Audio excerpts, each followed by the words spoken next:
नमस्कार, आप देख रहे हैं जी20 प्लेटफॉर्म न्यूज। आज मेरे साथ बालकृष्ण जी है। सीधे बात करते हैं। पप्पू यादव को कांग्रेस सुनने में है कि 3 सीट देने जा रही है। सुनने में तो आ रहा है कि 3 सीट, लेकिन मुझे जहां तक जानकारी है कि कांग्रेस 2 सीट पे राजी हो गई है। तीसरी सीट अभी नहीं हम कह सकते हैं, लेकिन 2 सीट पे कांग्रेस राजी हो गई है। और मुझे जहां तक जानकारी, देखिए घोषणा होता है तभी बात फाइनल होती है। जहां तक मुझे जानकारी है कि एक तो पप्पू यादव खुद पूर्णिया से लड़ेंगे, और दूसरी जो सीट जो है उनके सबसे नजदीकी हैं, जो जन अधिकार पार्टी के प्रदेश अध्यक्ष हुआ करते थे राघवेंद्र कुशवाहा, पहले जेडीयू में थे, उसके बाद लोजपा में भी थे, रामविलास पासवान के काफी करीब थे, तो वो उनके पार्टी के प्रदेश अध्यक्ष हुआ करते थे। उनके लिए पप्पू यादव ने 1 सीट की डिमांड की है। और यही वजह है कि पप्पू यादव चाहते हैं कि उनके साथ, जब वो सांसद बने तो उनके साथ राघवेंद्र कुशवाहा भी सांसद बनकर लोकसभा में जाए। कहे कि राघवेंद्र कुशवाहा को जितना हम जानते हैं, काफी पढ़े लिखे सुलझे हुए राजनीतिक सूझबूझ वाले व्यक्ति हैं, और अगर उस तरीके का उनका है स्थिति, तभी उनको प्रदेश अध्यक्ष उनको बनाया गया था। पप्पू यादव ने बनाया था। तो मुझे जहां तक जानकारी है, सीतामढ़ी से राघवेंद्र कुशवाहा को टिकट मिल सकता है। पप्पू यादव ने डिमांड रखी है कांग्रेस के पास, और कांग्रेस ने हालांकि 1 सीट और पप्पू यादव का डिमांड था कि एक कोई अल्पसंख्यक समाज से सीट भी दे।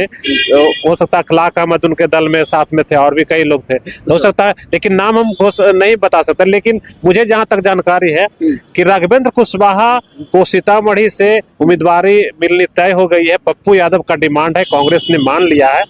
काहे कि वहां पहले भी सीतामढ़ी से राघवेंद्र कुशवाहा ने चुनाव, विधानसभा का चुनाव वो लड़ चुके हैं, तो उम्मीद है। और वहां के कुशवाहा समाज के जो लोग हैं वो भी चाहते हैं कि राघवेंद्र कुशवाहा पढ़े लिखे हैं और बहुत ही इजी टॉक, मतलब पब्लिक से जनसंपर्क जो होता है ना, वो बहुत अच्छा है उनका। यही वजह है कि वहां के लोग भी चाहते हैं कि राघवेंद्र कुशवाहा को मौका दिया जाए, और इसका फायदा पप्पू यादव भी उठाना चाहते हैं कि अगर राघवेंद्र कुशवाहा को सीट मिलता है और अगर वो जीत जाते हैं, तो उस कंडीशन में उनको 1 नहीं 2 सीट हो जाता है। और 2 सीट अगर मिल जाएगी, वहां तक एक मजबूत स्थिति अगर उनकी हो जाएगी, वैसे भी कांग्रेस ज्यादा हो जाएगा। अच्छा, तो पप्पू यादव को इंडिया गठबंधन में शामिल होने का वजह क्या हुआ?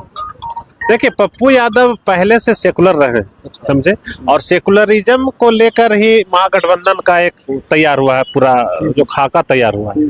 तो पप्पू यादव का सिंपैथी रहा है। और देखिए, उनका जो क्षेत्र है मधेपुरा और पूर्णिया का क्षेत्र है, बगल में किशनगंज है, तो वहाँ अल्पसंख्यक समाज के भी लोग हैं, वहाँ रहते हैं। और पप्पू यादव का मैंने उन लोगों के प्रति भी बहुत अच्छा सिंपैथी रहती है, तो इसलिए वो हमेशा से बात अल्पसंख्यकों के और समाज के हर तबके को, आप देखे हो कि पप्पू यादव अक्सर कहीं किसी के साथ कुछ घटना होती है तुरंत पहुंच जाते हैं। सरकार नहीं पहुंचती है, डीएम नहीं पहुंचते, लेकिन पप्पू यादव पहुंच जाते हैं। या तो किसी का रोड एक्सीडेंट से किसी तरह की कोई घटना हो गई, या फिर कोई जनसंहार जैसे कोई घटना हो गई, कोई दलित को अगर दबा रहा है, अल्पसंख्यक को दबा रहा है, किसी बच्चे के साथ कुछ अनहोनी हुई, किसी के साथ अगर मासूम बच्ची उसके साथ किसी तरह का हैवानियत हुई, तो वहां पप्पू यादव पहुंच जाते हैं। अगर कोई बच्चा पढ़ने में असमर्थ है तो उसके लिए पहुंच जाते हैं। आपको याद होगा पटना में जब बाढ़ आई थी, मैंने असमय में बाढ़ आई थी, और उस समय पप्पू यादव नाव पर बैठ के, पूरा ट्रैक्टर पर बैठ रहे, और पूरा सामान, साजो सामान, खाने पीने वाला सामान लेके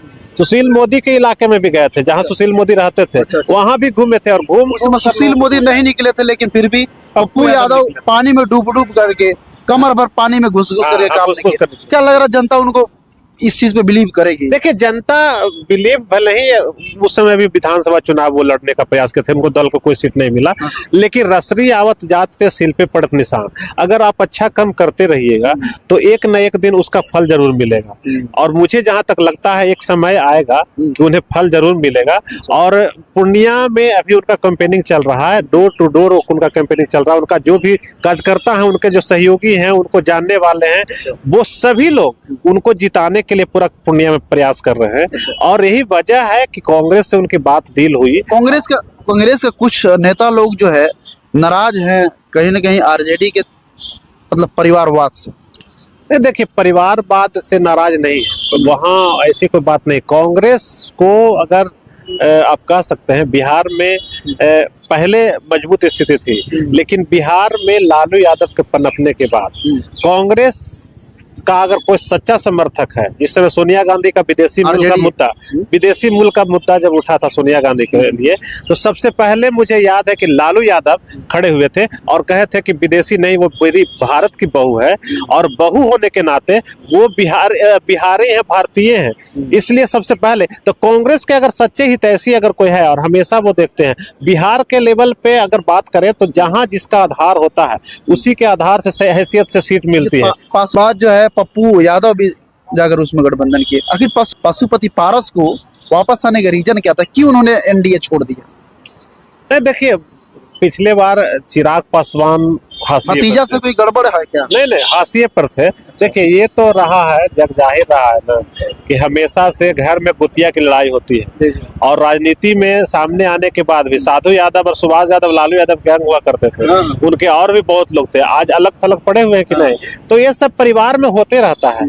और क्योंकि सत्ता का सुख जो है ना, सत्ता का जो भूख जो होता है ना, वो बहुत ही वो बर्दाश्त करने वाला भूख नहीं होता है। आप रोटी चावल के बगैर रह सकते हैं, लेकिन जिस समय आपको लगेगा कि अगर हमको इधर से उधर जाने में अगर हमको एक सीट हासिल हो जाएगी और हम विधायक और सांसद बन जाएंगे, तो आप रोटी और चावल छोड़ दीजिएगा और आप उस सीट के पीछे चले जाइएगा। तो सत्ता का सुख ये होता है। पिछले बार चिराग पासवान हाशिए पर थे और पशुपति कुमार पारस, जिस कारण जो है एनडीए को उन्होंने छोड़ दिया, एनडीए से लेफ्ट हो गया पशुपति पारस जी, वो चीज यहाँ पे क्या पूरा हो पाएगी? कांग्रेस पूरा कर पाएगी? नहीं, उम्मीद पर दुनिया कायम है ना।